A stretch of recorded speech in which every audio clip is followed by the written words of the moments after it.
1954. And she was born in November 1955. So you were already married. What? I mean, ano kaya ang dahilan kung bakit hanggang ngayon sinasabi, naku, si Amy, anak ni Arsenio Lacson. Bakit Paano naman? nangyari yun? You never heard that?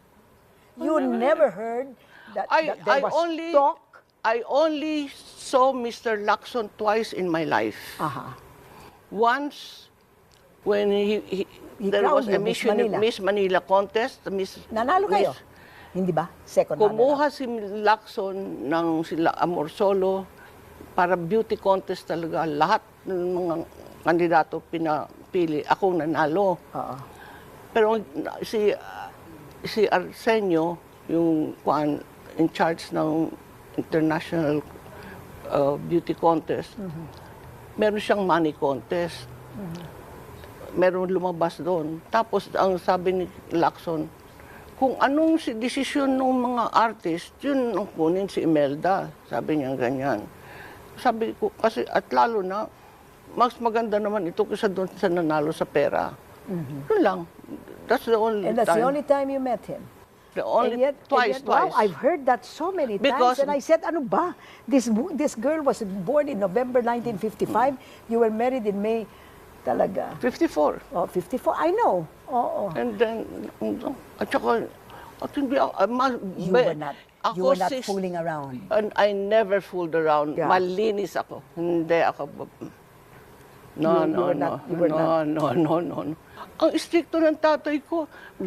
Ang But your tatay was ko, dead already. Ay, hindi pa yung dead. Namatay ang tatay ko. May asawa na ako. At saka ang tatay ko, my elder sister, You were puro not living with spinster. him, you were living with Danding. No. My elder sister, isa doktora, isa nun, isa abogada, puro spinster. Kasi anim kami Puro spinster? Puro spinster.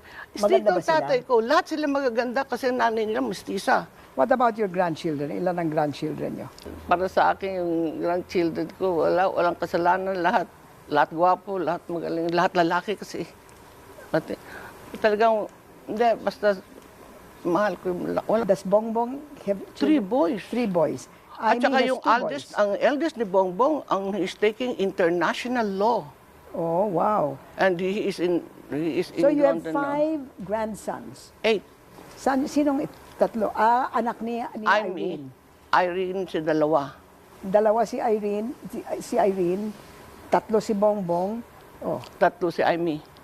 ganon. 3. Tapos, All boys. all boys. Wow, hindi kayo nagpamana ng inyong ganda. Ay, naku po. Kita mo na yan? Di lalo nang makakahanap sila ng ganda. Mrs. Marcos, yung beauty ninyo, anong ginagamit nyo? Hindi ba nagagamit kayo ng cream? Anong cream ang ginagamit nyo? For the last 50 years siguro, Pond's.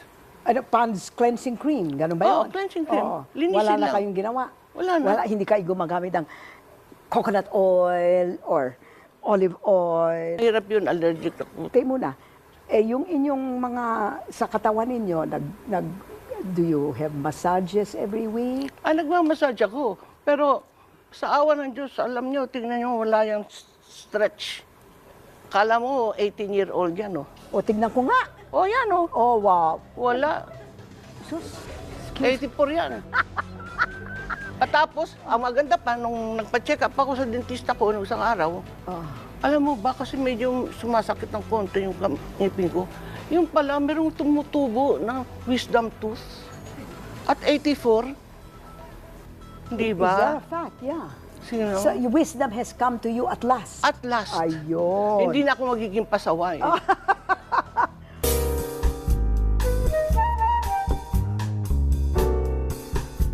Katikit na ng imahe ni dating First Lady Imelda Marcos ang pagkahilig niya sa mga sapatos.